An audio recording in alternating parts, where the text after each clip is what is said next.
And this is now the view at this neighborhood, which has this sandy beach, very shallow waters. But it's actually 4 red towers. It's like built in the end of 70s. And they're surrounded by smaller housing, like also Soviet housing. And this is sort of a landmark of this neighborhood because it's located at the base. So from several parts of the city, you can see and navigate and orientate yourself from like where the beach is located. And yeah, I live just not in one of the towers, but very close by. And I think this is where I want to start from, that this is became a very personal research. I didn't know where it's gonna lead me. As practicing anthropologists, we of course do this research that policymakers or sometimes private companies are asking us to do. And I think in the end, like reflecting back on this past 1.5 years that I've been dealing, I realized that I have to map this neighborhood and what's going on in there. I realized that it is actually a privilege to work on something like this. And luckily, I can always explain why it's important, because in anthropology, just this embodied knowledge and ethnography is valid methods, right? Because very often if I'm performing with architects, I have to tell them through that this is valid methodologies and valid types of knowledge, but I will go later more into that. So yeah, just wanted you to know that I'm not exactly neutral observer, but and I do have to always reflect, because throughout my research, interviews, and at first, of course, like maybe not conscious observations, and later more conscious, I have to always filter what do I take for granted, what do I not notice just because I live there already for long enough. And my presentation is asking question, who knows the city? And this is not the rhetorical question. I think it became a genuine question for me, because I'm embedded very deeply in this neighborhood, and this is my everyday life is based over there, and my life depends a lot on what's happening in the neighborhood. And then I, as urban planner, also participate, not only as observer or a resident, also had to participate in other meetings where the neighborhood was mostly reflected in numbers, right? Like the density, or which is the housing stock. And then you face this kind of almost like different worlds. And I think this motivation to really study and explain what this neighborhood is with ethnographic methods was to tell a story also of the people. And so it allowed me to come to some interesting conclusions after doing this work and working on this. And yeah, I think, and with this epistemic injustice, like I'm going to come in the end to this framework, is also like whose knowledge counts and whose knowledge gets prioritized. And often unintentionally, we seem to get engaged with more active people, maybe those who represent some NGOs and so on. And then there's actually a wide and thick layer of people who are not participating in the city. And if you know, then Tallinn is located in the north of Estonia, and Estonia is located in the northeast of Europe, and it's only 85 kilometers from Tallinn to Helsinki. So Tallinn is south from Helsinki. And over here you can see the routes, the ship routes. And the neighborhood I'm living in and talking about is called Pelgurana. And this is located in the northwest of Tallinn, but it is like a sub-district of a bigger neighborhood of North Tallinn. There was once very industrial neighborhood, but now this industries have left. Only some functioned seaports, but they are also in plan to be moved outside the city. So there's a lot of changes and transformations going on. And a year ago, it's just my opening the case. A year ago, there was actually in January last year, the municipality of Tallinn organized a big meeting to tell about the plans of building a tram line into the neighborhood. And the tram line isn't that a big project, actually. It would only be 1.7 kilometers, just the extension. And I think what in the beginning, the municipality, the representative from municipality thought that they're gonna present and discuss a little bit and continue. It started revealed a very big resistance, which also surprised me because I will tell later, I was a little bit involved. I knew about the plans, and also like as a student, I participated in a field work, and I knew about the plans of having a tram line in a former wasteland. And then it was a surprise for me that so many people actually didn't know that, because we thought, hey, we're contributing to participation and also like informing the people. And then it's like, okay, so actually people didn't know about this and they're really against this. And this conflict of people resisting the tram line, it became a breaking point where things that I believe have been building little by little throughout the years, because I will show you also like the changes in the neighborhood, a little bit tell about this. And it suddenly just became like a last drop in the glass and suddenly became visible. And I started following different discussions and forums and how people were organizing, especially in social media and this local Facebook groups. And I realized that it wasn't all about the tram line. And it was more about this systematic exclusion of certain residents of certain type of knowledge that was, I believe, unintentionally ignored and simply not noticed. And I think like it's important that we talk about this also as urban planners, is because we just like last week we had the submissions to our program and we made a lot of interviews, and this community engagement and participation is a really dear topic for the young people who are actually applying to come here. And they're very enthusiastic talking about this and how important it is. And I think it maybe is reflected because of just in general this social injustice in the world that is going on right now. And I think that my case is also to show that this, to make a meaningful community engagement or meaningful participation is actually not that simple. It's more complex. And like we maybe need to count in more kind of different types of knowledge and look also elsewhere to really get the whole picture. So at the time when people started organizing against the tram line, there was also this big surge of nostalgic Facebook posts. It's like posting old photos, and mainly from the 90s. So it's not like some Soviet nostalgia, but it's almost like post-Soviet nostalgia. And of course, from the photos of former landscapes that have already disappeared, there was a lot of discussions. So these posts were triggering discussions and memories, and it became like a very proactive collective memory sharing. And from there, I found a lot also new things about the neighborhood, but also from the people's experience of injustice. And the urgency of this research is because this landscape is rapidly transforming right now. And the knowledge also is very fluid and it can get easily lost. And this is the map.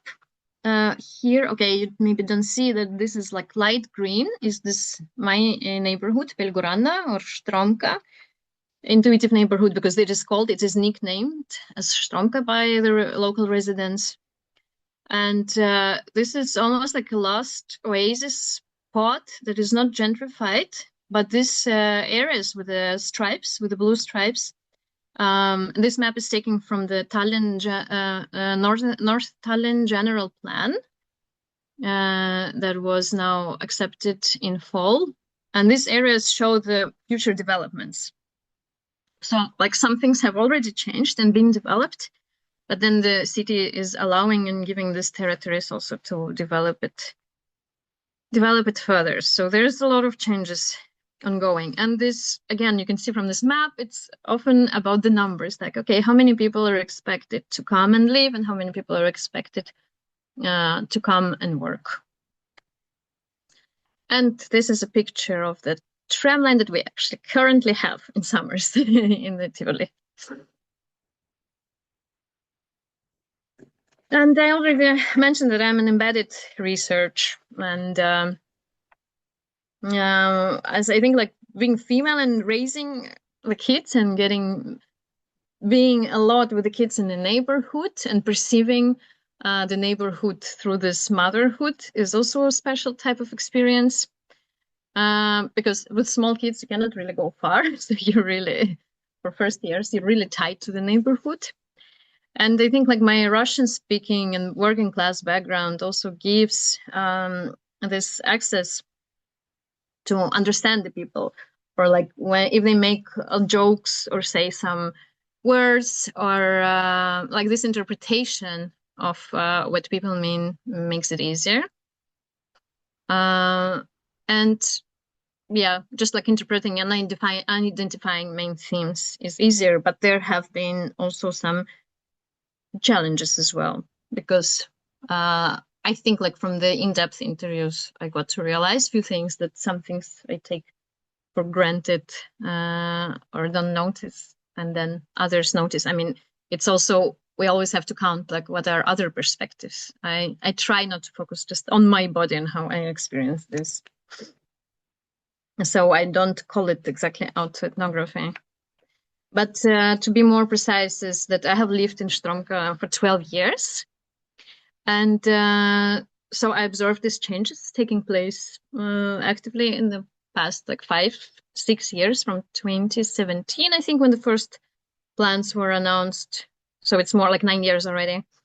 About this new regeneration projects were announced, and as a student I got involved with this. But then there was this really interesting thing, like the tram line became a very big political issue.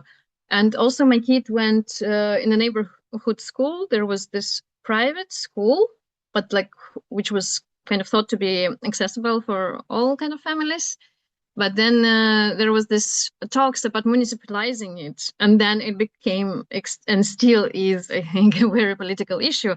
But as a parent, I also participated and then observed these discussions, and sometimes about this also this class anxiety arose because some of the parents were more privileged, and then they would be against municipalization of the school, because then the kids from poor families would also be going to study with their kids. And so far I have made 15 kind of this, I call them more formal interviews that are in my table, and this deep participant observation, or like deep hangout, which comes not only from when I started to focus on this, but more about it's like much of it is incidental and much of it is very emotional. But when I write in my draft, I always try to put it and to refer like, okay, this is my personal experience. And also because of studying the neighborhood, then I was proposed to co-teach and co-supervise a studio here. And the case study then became Štromka. And while teaching and talking about the neighborhood, I noticed that I'm also a little bit becoming like a research subject, because then students knowing I come from there, they were also like observing me. And we had some events there, and it was a very weird feeling, but I think interesting experience. And also I engaged with some tours with some, for example, Tallinn City is also organizing this tours, which is called Open House, and I was invited to do this tour there. And I hear constantly like, asking questions or making their comments. So there's a lot of a lot of feedback going on. And also for my draft, I did some media overview just to see how the neighborhood is represented in media from 90s and until nowadays. And as a student of urban governance in Tallinn University, then we participated, did field work on the wastelands as well. So now, Pelguranna in space and time. All in all, there are 14,000 residents who are living in this Soviet-era apartments. And even though like I'm talking numbers, but I think they reveal some problems, because there are these intersecting inequalities that hint to segregation and marginalization. It's like, for example, 51% of the residents are Russian speakers, whereas citywide it's around 33%. And as of 2022, now the data is a little bit different, but Tallinn Statistics doesn't have the latest data on this average salary.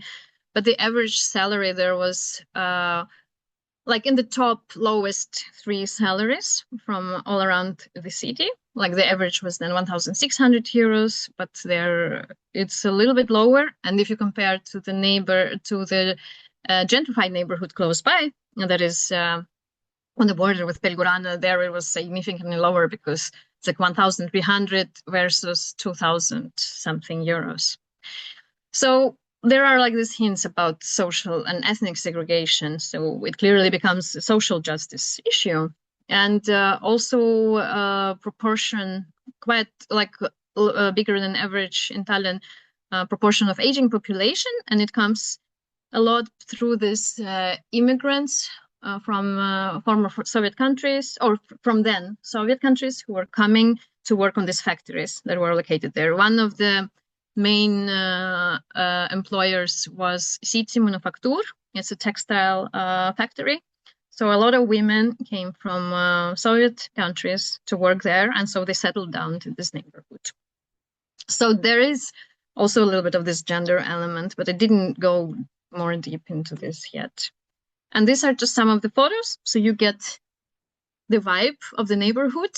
I think like when I talk to people, the nature, like the forest and the seaside, they become central for it, and people appreciating the nature exactly, but also affordability.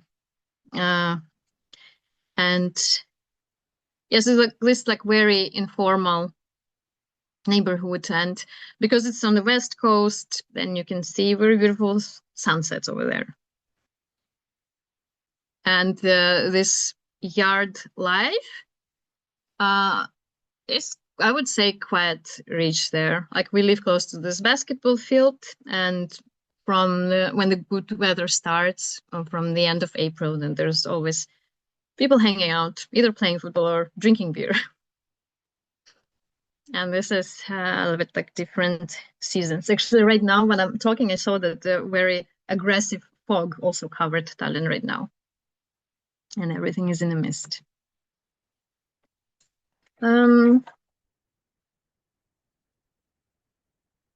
So Pelguranna, as I mentioned, is surrounded by gentrified districts. And but it's also like not only about, you know, that we can look at the incomes, the average incomes of the sub-districts, but I think there is a very screaming number of the neighboring Kalamaja, which has become gentrified in the last 15 years. And the data from the report on affordable housing in Tallinn shows that actually 1/3 of Kalamaja apartments are do not have the owner living in them. So it's either used as a second home or asset, and but it's not also, or short-term rent, right? Not the long-term rent. So nobody's registered over there. So it's almost like 1/3 of gentrified neighborhoods is actually standing there empty. And this is like a liminal position of Štromka, because it's still affordable, and it's affordable for young people and younger families, but also the real estate prices still have been soaring, and I will show you the graphic of it. And so like the residents of Pelguranna are caught in between that there is a lot of transformation around it. And there are a lot of forces, a lot of engagement, and a lot of politicians talking about this neighborhood. But if like I can reflect already on it, like using such words as gentrification or participation, then people, which is mostly working class people, like the numbers I was showing before was actually like the evidence to show that this is more of a working class neighborhood. They don't speak the same language. And for them, addressing this kind of issues, that they're in this liminal position, they don't know what's going on. They just see something is going on, but where are we going? So they're caught in this liminal position. And here is the graphic, only just from July 2021, but it is after COVID. And the blue line is the average price per square meter in Tallinn. And the dark green line is the average price of real estate in North Tallinn, which is one of the most gentrified districts. Okay, I saw that I froze for a moment. And the orange line is actually Lasnamäe. So it's like Lasnamäe is the biggest district in Tallinn, and is also a working class neighborhood, and it's segregated and has majority of it, like 70% of it are Russian speakers living there. So Põhja-Tallinn, which also has a large proportion of Russian speakers, the real estate is almost like 3 times higher than in Lasnamäe.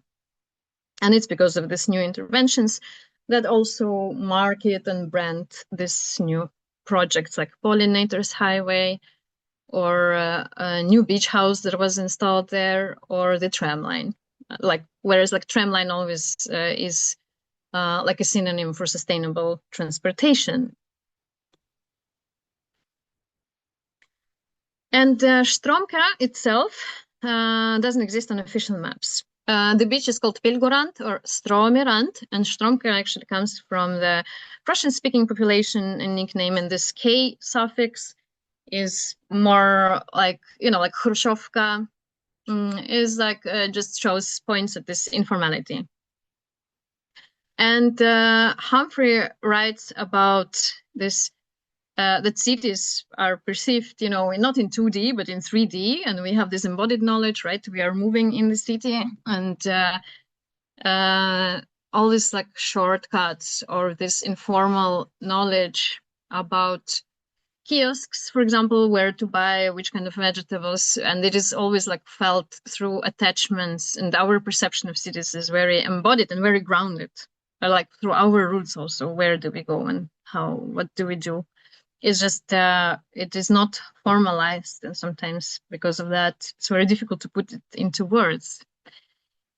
And also like why Štromka, why I'm talking mostly about, and I'm trying to talk more about Štromka than Pelgorane, is because this is like very intuitive neighborhood. And for example, on social media, I made also like a year ago, this like small provocation. I was asking like, so what is Štromka for you?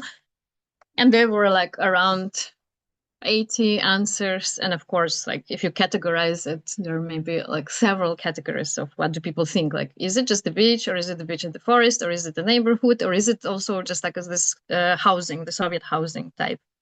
Because actually, the official neighborhood border goes with Pelgulin, which is more like Estonian-speaking neighborhood, and this kind of milieu wooden houses. But actually, officially, it also takes some the Soviet-era housing. But people don't see this as Pelgulin because so it's very, very related to this post-Soviet space, how people perceive what is the neighborhood. And this intuitive district, why it's important, because it has its own very fluid borders, but it is this infrastructure, and it is, for example, my personal like route or space for social reproduction. And here is a little example of some type of social reproduction, like which kind of practices are taking place in this neighborhood, because something like this you would not see in a gentrified neighborhood or in some centers, right? So this vernacular spatial practices that I think like actually my interest started from that, exactly talking about this vernacular practices. It was just like more curiosity until I started uncovering more complicated issues. So just to give you some ideas, what are these practices? One thing is that older residents who have moved in during Soviet times, like and mostly to work in the factories, they still nowadays navigate the Soviet era street names that no longer exist. And they're also talking about this landmarks, like, for example, former shops or markets or squares that also do not exist anymore. But if Nicholas Olma talks about this orientire and the like bottom-up wayfinding system, but in his case, he was talking about Kazakhstan and this being as kind of a form of political resistance. Then in my case, I saw that this is more of a habit and more because of it has been like lived experience, or maybe also a little bit showing off, demonstrating this local expertise, because the people who know all these old names of the streets, for them, I'm a newcomer, despite living there for 12 years, but I'm a newcomer to whom they can tell the stories of how they've been living and how they've been working and where they would be, I know, doing their shopping in, like at the market that doesn't exist there anymore. But in the 90s, it was like a huge square with this also wooden kiosks over there. And so like this becomes a practice of showing this cultural knowledge and practice your belonging. It's like claiming like, this is my neighborhood. I know how it has been 30, 40 years ago. And even though many things have changed, but of course, like people continue belonging there and living there. And but this knowledge doesn't exist anywhere in official documents. Even like Štromka, actually, interesting thing, like recently, Tallinn city has started to use Štromka also when talking about either the tram line or in this promoting, like sending this information to get to read to this like North Tallinn new planning, new general planning. They also like start using this nickname, but just even like a few years ago, you know, it was always Pelgurane, but now it has come actually, it is coming into the language, even like this naming of the neighborhood, unofficial and informal naming. And yes, I think like because with the new projects, there was a lot of talks in the universities about placemaking, but I think this, my field work and talking to the residents and what I feel that actually the place was there before placemaking. It just wasn't formalized because it doesn't have even formal communities or NGOs, but this evidence shows that it was there and very, it has a very specific and certain type of identity in Tallinn. And a little bit of this vernacular practices in summer. There are a lot of like some benches and chairs hidden always in the bushes, and then the person who hid it, elderly people very often go into the yard. Also, like for them, it's even though the beach and the forest are close by, but because of the mobility issues, many of them just stay in their yards. And here I will maybe, talked about this distinction. Like Pelgulin is a neighboring Miljo neighborhood where most Estonian speakers are living. And like throughout, and my students also uncovered this when doing interviews and talking to people during their participatory observation that because many foreigners, for them it's difficult to distinguish Pelgulin and Pelguranna. And then they saw that the people they were talking to would be getting offended if you mix this up, because people from Pelgulin, they don't want to be associated with this Soviet housing. That they don't live there. They live in the beautiful wooden house, even if it's too old, but they have this access to their yard. And so there is this, I think, strong aesthetic issue as well. And when talking to some foreign residents, they have pointed out actually first to me that there is stigmatization because if I also tell to foreigners that I live at the beach side and close to the forest, everybody probably thinks that I live in a villa, right? And not in a Soviet 5-star house. And so this was also a surprise from one of the respondents I was talking, that when she moved in, and she had been living in Tallinn before, up to a few years, she came to complete her program, and she'd be inviting her Estonian friends, like, hey, let's go hang out to the beach. And then she was facing this, like, okay, like maybe not there, not to that beach. And there's some other evidence from media that I'm bringing in my article, some very interesting and funny stories about this. And also for me, also it happened only 1 week ago that my friend from my hobby, she was dropping me off, and she lives in a gentrified new buildings located on the other side of the forest that we have there. And then there was this municipality police car, and then she was dropping me off, and she's like, hey, why is there always a police car standing in your neighborhood? And then I had to go and like, listen, like, this is not the police car. It's this municipality police who are literally checking if the garbage, can is full or not, or if something needs to be repaired. But yeah, there is this stigma still going on, but I think it's getting better. At least I perceive so. And so during all these interventions and during the tramline, I started observing social media much closer. And then I started looking deeper into this one particular group where there are like 100,000 people in there. It's also former residents and just people from Tallinn joining and following what is going on there.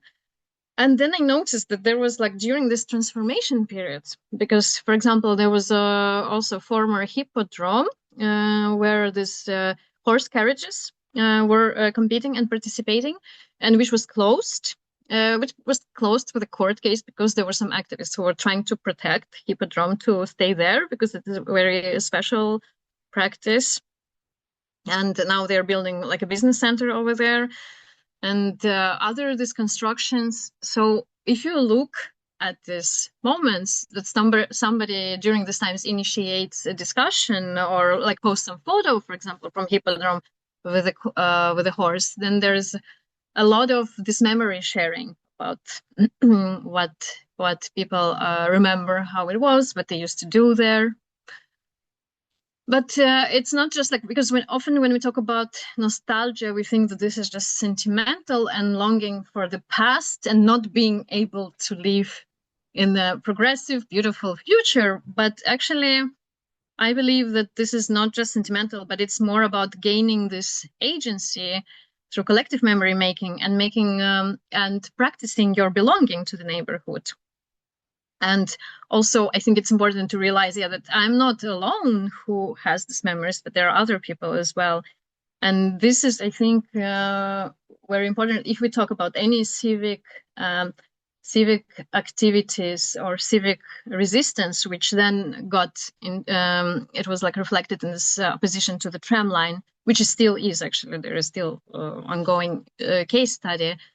And I think it's very important to keep for us in mind that ethnography, or like this online observation, social media, is actually an important source of information, and doing some kind of context research is very important. Also because, of course, with this internet shutdowns in the countries like now, Iran and Russia, they are also been usually made not to make people get together, not to get them mobilized.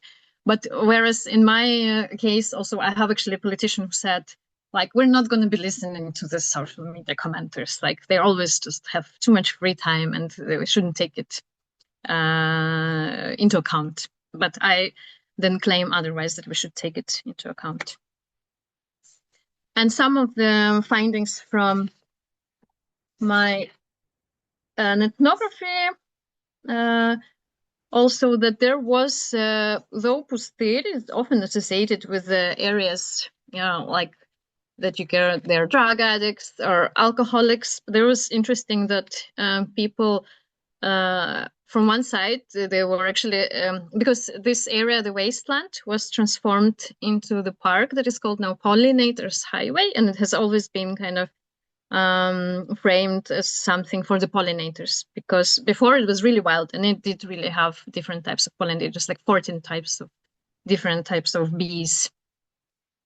And there was like definitely this feeling of losing this untouched nature, because in curated parks, of course, you behave also differently, but also some people, I took it from other research, anthropological, that some people who like generally they would dislike these gatherings of people who are consuming alcohol, but they saw like, but yeah, okay, but this is city and they also are living here. So there was this kind of negotiation and a feeling of solidarity, like and I think it's very important when we talk about nowadays cities, because the right to the city doesn't it's not only about us, like I don't know, people who are aware about urban issues and active, there are so many different types of people, and how do we live together but not being segregated into some smaller areas, like spaces.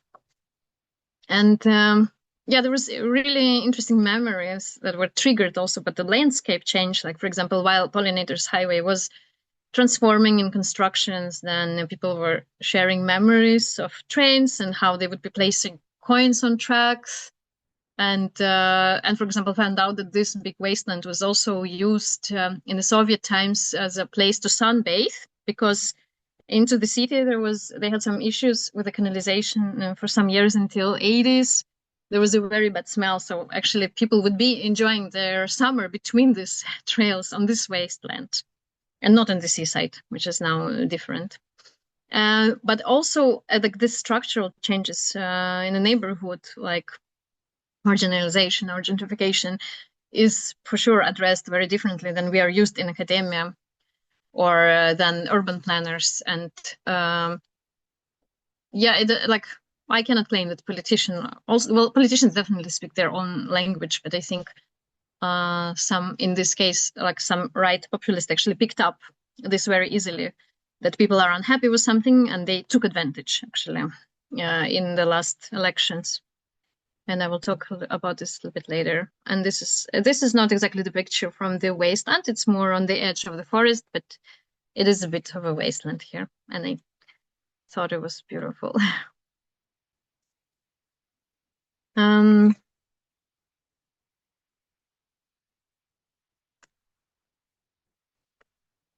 Just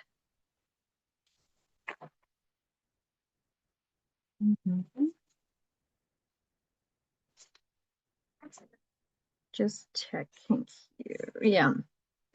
So sharing memories as knowledge production, and I do call it in my draft right now that it is this kind of resistance and community organizing, like informal community organizing, and this work of this productive nostalgia that allowed people actually to understand that I'm not alone who is feeling that way, and then started sharing memories and their local expertise together.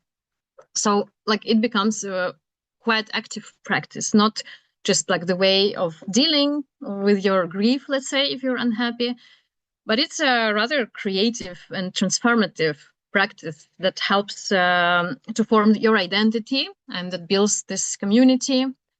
And it definitely empowers residents, because I think like what is important, maybe even in my case, that instead of shame, because like the neighborhood has been shamed and stigmatized, then it transforms this shame into pride and into belonging to this very special neighborhood, let's say, because I think it's very special that there is this access to the sea and to the forest, which in some countries today, we talk about green gentrification, that this access is limited, but we still have this full access, right, to be in a public space without actually spending much money or any money at all.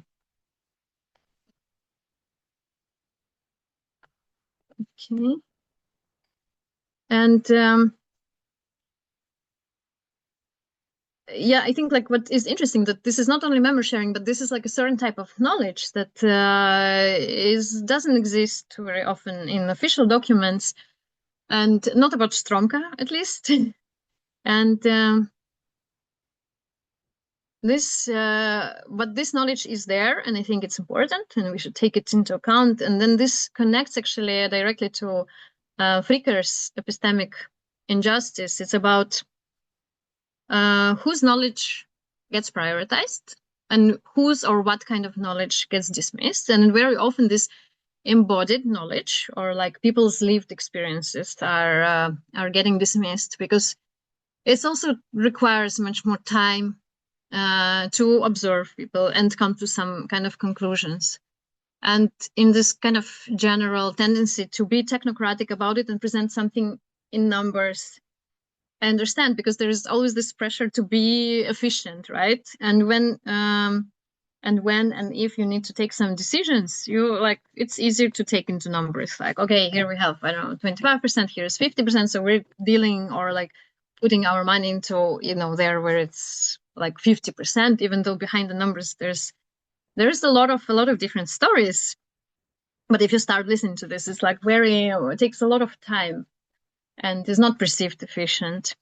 And I also believe that this kind of knowledge of how do people feel about the transformation, how do people feel about the tram line, and why do they feel like that? Actually, during my observations at these meetings with the locals, it was I'm not saying like it's not in favor of municipality representative, because many questions that locals were addressing were actually not answered directly by urban planners or politicians who were there. So it's also like creates this distrust, like the project is not really transparent. And this is also one of the main criticism about the tram line, that people feel like, okay, this is some European project, so it's like easy to put money, like it's corrupted and easy to put some big money into the pockets through writing, some weird numbers. So like this project is not transparent enough, and it creates this distrust and the gap then between the locals and the politicians. And then the other, the politicians in the positions, they can take this advantage, like we're talking about often right populists, which happened also in the tramline thing. And just some more photos about this local landmarks and some kiosks that are still there because they have been disappearing in Tallinn. There are not so many of them that you can find. And I'm coming now to the conclusions.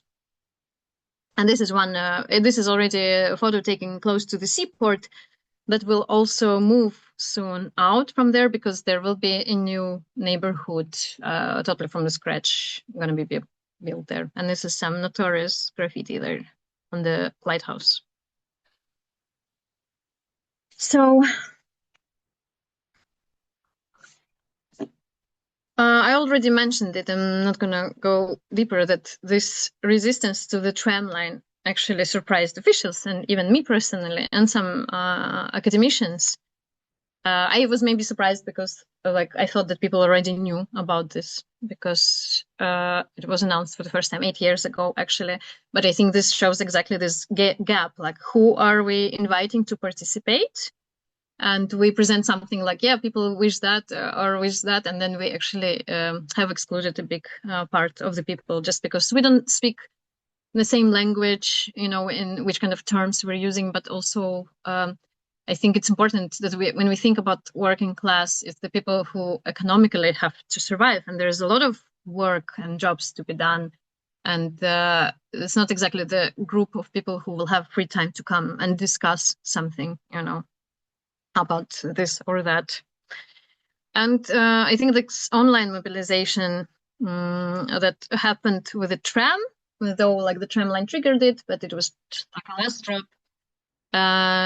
It showed this community strength and a big potential for this civic activity. But unfortunately, then after this resistance, officials did not, I think, respond very well. Like instead of being supportive or maybe extending the timeline of this project, they actually responded with this expert studies, and they committed very quickly some questionnaires online, and they were presenting, which was like we had 3,700 signatures opposing the tramline, but they were, for example, presenting at one of the meetings this questionnaire with which was filled by 300 or 400 people. So there was clearly then I think it was already intentionally ignoring the issues that were addressed by the locals, and also this most vocal locals, they were called NIMBYs, and of course NIMBY, like not in my backyard. They're just against this, just to be against this. So it feels like that there are some incompatible knowledge systems existing there, and I think we do not. We're only maybe starting to realize how to deal with this, but it's not getting prioritized because, as I say, it's very time consuming and I think very often just cities, even if or urban planners who are, of course, the middlemen in negotiating between politicians and local residents. It's like when you're operating in the systems that you have to make some decisions right now. Even in Tallinn, it's considered to be that the planning takes too much time. The investors and developers are complaining about that. But for Scandinavia, we're too fast actually to accept these changes. And very often these participatory projects that are there and organized by either some research companies, including the company that I was working on, or universities, it is already some kind of pre-written team templates or some kind of frameworks. And so something that exists in reality, but it's so easy to get dismissed, when for example, if I would have ignored this ethnography and if I wouldn't pay attention to what is actually going on social media, I think I would have never uncovered this interesting dynamics and community organization. And I think it just worked also in my favor because the tramline discussions came now that I could kind of pay attention and pick this up. And I think just in general out there in the world, this emotional and embodied knowledge is very often gets delegitimized in this kind of more profit-oriented and technocratic world. And even though we like to talk about grassroots, if it's a participatory project, we call it grassroots, but very often this is not actually grassroots, but it is imposed on the people by policymakers or planners, and they are choosing actually these frameworks and how to do this. And I'm not going to be maybe repeating here. I have mentioned these things. And my main argument is that this urban planning nowadays operates through these forms of knowledge that particularly working class residents or of the Štromka, they cannot access or meaningfully contribute to. So actually there is this erasure of entire ways of knowing place. And then this special expertise of working class, when they were complaining about the tramline, it was also considered to be illegitimate, right? Or called or laughed at, for being NIMBYs, or all these elderly people always make some noise. And I think maybe the problem is that sometimes in the urban environment we try to present something that is apolitical, even we talk about ecology in the cities, but it's almost impossible, I think, to be apolitical nowadays. And in set of conclusions, just also wrote today some of my personal thoughts that, I think this is for me an issue of social justice. And I feel the young generations are also